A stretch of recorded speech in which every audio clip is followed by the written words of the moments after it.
तुम्ही प्रश्न विचारता सरळ सुरू नाही आमच्या सुरू करा ना तुम्ही तुमचा बोलतो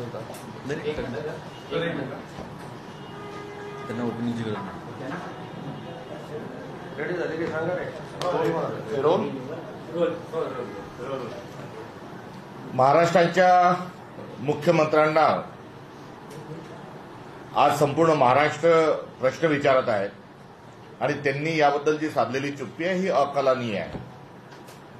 त्यामुळे एरवी सातत्याने बोलणारे मुख्यमंत्री मूलभूत स्वरूपाच्या मुद्द्यांवर आणि प्रश्नांवर आपलं तोंड का उघडत नाही हा आमचा थेट सवाल मुख्यमंत्री महोदयांना आहे. बलात्काराच्या घटना दिवसेंदिवस वाढत चाललेल्या आहेत. मुंबई परिसरातल्या 2 घटना तेच मुख्यमंत्री असतानाच्या काळात घडल्या. एन्काउंटर करून कुठेतरी मूळ जो लॉ अँड ऑर्डरचा प्रश्न आहे हा दाबण्याचा केविलवाना प्रयत्नही त्यांनी केला. मात्र आज सकाळी पुण्यामध्ये घडलेली घटना ही संतापजनक आहे. अत्यंत तीव्र शब्दात आम्ही याची निंदा करतो. आणि एका बसमध्ये ज्या एसटी महामंडळाला आपण महाराष्ट्राची वाहिनी रक्तवाहिनी म्हणतो, बहुजन हिताय बहुजन सुखाय हे त्याचं बिरीद वाक्य आहे, अशा महाराष्ट्राच्या लाईफलाईन असणाऱ्या एसटी महामंडळाच्या बसमध्ये बलात्कार होतो हे अत्यंत संतापजनक आहे. दिल्लीला एका बसमध्ये बलात्कार झाला आणि त्याचे पडसाद तीव्र स्वरूपात देशभरात उमटले आणि त्या बलात्काराच्या अनुषंगानं सुरक्षा व्यवस्था कुठे आहे, महिलांच्या सुरक्षेचं काय हा प्रश्न त्यावेळेस निर्माण झाला. आणि प्रासंगी सत्तांतर देखील आपल्या देशामध्ये घडलेलं आपण बघितलं. समाज मन देखील हे त्यावेळेस त्या घटनेची तीव्र निंदा करताना आपण बघितलं. आज या समाजाने त्यावेळेसचा तत्कालीन जो संताप होता त्याची आठवण मला या निमित्ताने करून द्यायची आहे. आणि अशा जेव्हा घटना घडतात तेव्हा आपण सर्वांनी सामाजिक प्रश्न या नात्यानं या मुद्द्याकडे बघितलं पाहिजे. आणि गृहमंत्री हे केवळ आपल्या भ्रष्ट अधिकाऱ्यांना प्रोटेक्ट करत आहेत का हा जाब देखील आम्हाला त्या ठिकाणी विचारायचा आहे. ही लॉ अँड ऑर्डरची सुरक्षेची जी लष्कर वेशीवर टांगल्या जाते आहेत ही आता ऍट द कॉस्ट ऑफ महिलांच्या इज्जतीपर्यंत जर हा सगळा संदर्भ गेला असेल ते संतापजनक आहे. लाडकी बहीण लाडकी बहीण लाडकी बहीण करून तुम्ही मूलभूत जे प्रश्न आहे त्याकडे लक्ष देत नाहीत.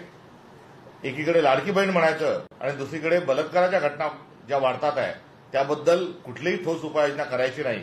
मुख्यमंत्री महोदय असं चालणार नाही हे देखील आम्हाला या निमित्ताने आपल्याला सांगायचं आहे. दुसरीकडे जे फिक्सर अधिकारी आहेत या फिक्सर अधिकाऱ्यांच्या संदर्भामध्ये आता विचारणा होऊ लागली आहे. काही अधिकाऱ्यांचे मला फोन आले की आपण विचारलेला प्रश्न अगदी बरोबर आहे, कारण फिक्सर म्हणत असताना सगळ्यांकडे संशयाचं वातावरण निर्माण व्हायला लागलं. हे फिक्सर अधिकारी कोण आणि हे कोणत्या फिक्सर मंत्र्याकडे काम करत होते हा या प्रश्नाचं उत्तर हे महाराष्ट्राला मिळालं पाहिजे. माहितीचा अधिकार कायद्यासाठी एक आंदोलन झालं आणि तत्कालीन सरकारने त्याचा आशय लक्षात घेत असताना माहितीचा अधिकार हा सगळ्या जनतेला आणि नागरिकांना दिला. आता तोच अधिकार या सरकारची मंत्र्याचा राजीनामा न घेत असतानाच नैतिकता गुंडाळून ठेवलेली आहे का हा प्रश्न एका वेगळ्या परिस्थितीत ऐरणीवर असताना नैतिकतेच्या आधारावर हे अधिकारी कोण आणि कोणत्या फिक्सर मंत्र्यांकडे काम करत होते याचा देखील उत्तर मुख्यमंत्र्यांनी द्यावं. तिसरा जो मुद्दा आहे तो इतिहासकार सावंतांना जो फोन गेला आणि त्या फोनमधली भाषा त्यातला जो आशय आहे हा या सरकारने कोणासाठी आणि कोणत्या विचारांच्या लोकांना पुढे करते याचं हे प्रतीक आहे. छावा चित्रपट हा संपूर्ण टॅक्स फ्री करावा ही शिवजयंतीच्या दिनी आम्ही केलेली जी मागणी आहे यावर कुठलाही विचार हा केंद्र सरकार आणि महाराष्ट्र सरकार करत नाही.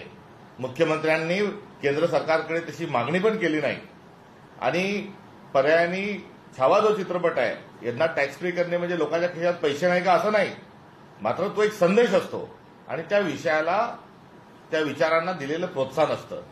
मात्र बंच ऑफ थॉट्समध्ये गोळवलकर गुरुजींनी संभाजी महाराजांबद्दल केलेलं आक्षेपार्ह जे लिखाण आहे पुढे चालून सावरकरांनी देखील संभाजी महाराजांबद्दल अक्षम्य स्वरूपाचं जे केलेलं लिखाण आहे आणि एकंदरीत जो चिटणीसांच्या बखारीपासून सुरू असणारा जो खेळ आहे, या सर्व खेळाची पाठराखण करण्याकरता मुख्यमंत्र्यांची या विषयावर चुप्पी आहे का आणि छावा या चित्रपट जो आहे हा प्रमोट करण्यामध्ये ते कुठेतरी कुचराई करत आहेत का, हा मुद्दा आम्ही वारंवार उपस्थित करत असताना काल या सगळ्या आमच्या प्रश्नांवर जो एक संदर्भ आहे की हे सगळे प्रश्न खरे आहेत, हे सूचक कालची एक घटना अत्यंत दुर्दैवी स्वरूपाची आहे.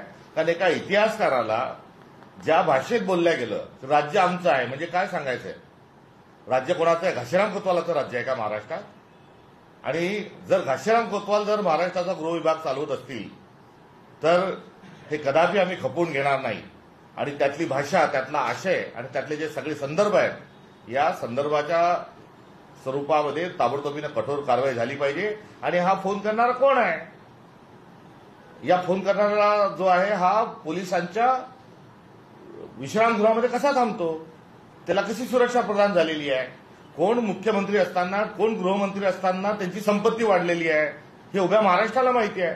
त्यामुळे हे या घाशीराम कोतवालचे जे बगलबच्चे आहेत हे जर आता फोन करून जर इतिहासकारांना जर धमकत असतील तर ही अत्यंत गंभीर स्वरूपाची बाब आहे. आणि या सगळ्या प्रश्नांवर मुख्यमंत्र्यांनी ताबडतोब आपला तर राजीनामाच दिला पाहिजे. मात्र राजीनाम्याची तर मागणी आमची आपल्या ठिकाणी आहेच, हा नैतिकतेचा मुद्दा आहे. आणि त्याची जी साधलेली चुप्पी आहे ही सर्व काही आपल्याला सांगत आहे. एक वेगळ्या लॉ अँड ऑर्डरच्या आणि आपली जी संविधानिक मूल्य आहेत आणि ऐतिहासिक वारसा आहे या सगळ्यांसोबत मुख्यमंत्री दबाव आणत आहेत आणि वेगळं एक राजकारण जे खेळत आहेत आणि त्यांच्या विचारांना जे पुढे घेऊन जाण्याचा जो प्रयत्न करत आहेत हे निंदनीय आहे. कारण संविधानाची शपथ घेऊन ते मुख्यमंत्री झाले आहेत आणि संविधानावर आपला देश चालतो. आणि असे असताना हम करे सो कायदा आणि घाशीराम करे सो कायदा हे जे चित्र आणि वातावरण निर्माण झालेलं आहे याची आम्ही निंदा करतो. आजच तुम्ही आता त्यांचा उल्लेख केला, संभाजी महाराजांच्या नावे एक पुरस्कार दिला जातोय आणि तो सावरकर यांनी लिहिलेल्या गीताला दिला जातोय. राज्याचा सांस्कृतिक विभाग आज तो पुरस्कार देत आहे. संभाजी महाराजांच्या संदर्भात सावरकरांनी काय लिहिलं आहे हा ओपन डॉक्युमेंट आहे. आणि हा ओपन डॉक्युमेंट असताना अक्षम्य स्वरूपाचं टिप्पणी या सावरकरांनी संभाजी महाराजांबद्दल केलं आहे. आणि या आशयावर सरकार जे आहे हे संभाजी महाराजांच्या नावाने जर पुरस्कार देत असेल तर ते सावरकरांच्याच विचारांना पुढे घेऊन जात आहेत हे स्पष्ट त्यातून आपल्या लक्षात येतं. तुम्ही आता फिक्सरचा उल्लेख केला, मात्र सत्तेमध्ये असलेले अमोल मिटकरी हे आमदार आहेत आणि त्यांनी काल एक गौप्यस्फोट केलाय की संदीपान भुमरे मागच्या सरकारमध्ये होते आणि मात्र 5 कोटीचं काम असताना त्यांच्या वॉइसलीमध्ये 5 लाखाची मागणी केलेली होती. तानाजी सावंत असतील किंवा इतर मंत्र्यांच्या वॉइसली सुद्धा त्यांनी असे रेफरन्स दिलेले आहेत. कसं बघतो याकडे? ते फिक्सर आहेत हे स्पष्ट होत आहे. आणि सरकारमधलीच माणसं जर आता त्यांची वाबाडी काढायला लागली आहे तर फिक्सर मंत्री कोण एकदा सांगून टाका. प्रशांत कोरटकर ज्यांनी इतिहासकारांना धमकी दिली आहे त्या एवढा 48 तास उलटून गेला या सगळ्या प्रकरणामध्ये, अजून देखील गृह विभाग मात्र या प्रकरणाला संवेदनशील पद्धतीने हाताळत नाही. प्रशांत कोरटकरांना कुठे अटक होत नाहीये या सगळ्या प्रकरणात, उलट त्यांच्या घराला सुरक्षा पुरवली गेली. बरोबर, कारवाईच्या ऐवजी सुरक्षा प्रदान केल्या जात आहे कारण ते गृह विभागाच्या अत्यंत जवळचे आहे. आणि एवढंच नाही तर गृह विभागाच्या विश्रामगृहामध्ये ते थांबत असतात. यावरूनच त्यांचा आका कोण आहे हे स्पष्ट होतं. आणि त्यांचा आका हा त्यांना सगळं बोलायला लावतोय का हा देखील या निमित्तानं एक प्रश्न निर्माण होतोय. सर, मस्साजोगचे ग्रामस्थ जे आहेत ते उपोषणाला बसलेले. खरं तर कृष्णा आंधळे हा शेवटचा आरोपी अद्याप सापडलेला आहे. परंतु आता संतोष देशमुखच्या हत्या प्रकरणामध्ये उज्ज्वल निकमांची सरकारी वकील म्हणून नियुक्ती करण्यात आली आहे. हेच उज्ज्वल निकम मुंबईमधनं भाजपच्या खासदारकीच्या निवडणुकीला उभे होते. तर अशा पद्धतीने एखाद्या पक्षाच्या कार्यकर्त्याला सरकारी वकील नेमणं एवढ्या संवेदनशील केसमध्ये हे योग्य वाटतं का?